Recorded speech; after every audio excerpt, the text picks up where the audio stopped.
Hello everyone, সকলে কেমন আছেন? আশা করি সকলে ভালো আছেন। আমিও ভালো আছি। সবাইকে জানাই পবিত্র ঈদ উল ফিতরের অনেক শুভেচ্ছা। আজকে যেহেতু ঈদ, তো অবশ্যই ঘোরার একটু প্ল্যানিং তো আছে। এখন কোথায় ঘুরবো সেটা অবশ্যই আপনাদের সঙ্গে শেয়ার করব। তার জন্য ভিডিওটি শেষ পর্যন্ত দেখতে হবে। তো সাথে থাকুন, ভিডিওটি শেষ পর্যন্ত দেখুন। ধন্যবাদ। আজকে আমরা বাংলাদেশের মিনি কুয়াকাটার উদ্দেশ্যে রওনা দিচ্ছি। এইটার লোকেশন হচ্ছে, যারা খুলনা থেকে আসতে চান, খুলনা থেকে ফার্স্টে বাগেরহাট আসতে হবে। বাগেরহাট থেকে এটা শরণখোলা উপজেলাতে। শরণখোলা পৌঁছে এখানে ফেরিঘাটের নামে বললে যে কেউ এখানে দেখিয়ে দেবে।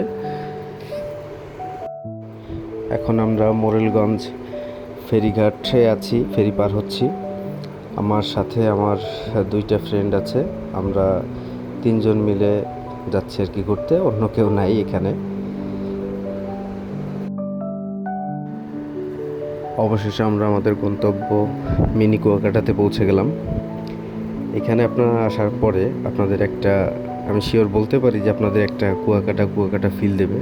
হয়তো 100% দিতে পারবে না, তবে আশা করা যায় 50-60% আপনাদের কুয়াকাটা ফিল দেবে। তো যদি সময় হাতে পান অবশ্যই এখান থেকে একটু ঘুরে যাবেন। এখানে সব সময় জনসমাগম থাকে। তো আজকে ঈদ, এজন্য অন্য দিনের তুলনায় একটু জনসংখ্যা এখানে বেশি। ঢোকার সময় আমাদের খুব প্রবলেম হচ্ছিল ভিড়ের কারণে। এখানে নদীর ভিউটাও খুব সুন্দর ছিল। যারা একটু সুন্দর সময় কাটাতে চান পরিবার পরিজনের সাথে, তারা অবশ্যই এখান থেকে একটু ঘুরে যেতে পারেন। আমি সাজেস্ট করব জায়গাটি। আমার ব্যক্তিগতভাবে খুবই পছন্দের এই জায়গাটি।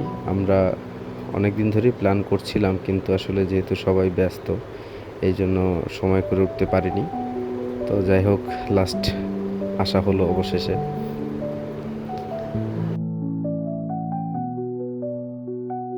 এখানে নদীর সাইডে কতগুলো স্ট্রিট ফুডের দোকান ছিল।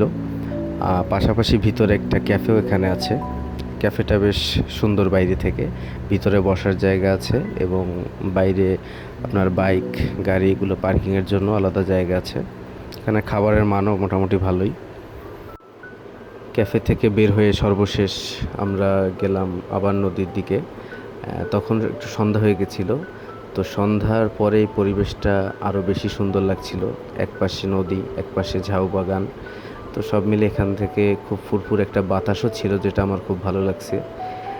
তো আপনারা সবাই জানাবেন আপনাদের জায়গাটা কেমন লাগলো। শেষ পর্যন্ত দেখার জন্য ধন্যবাদ। সবাই ভালো থাকেন, সুস্থ থাকেন।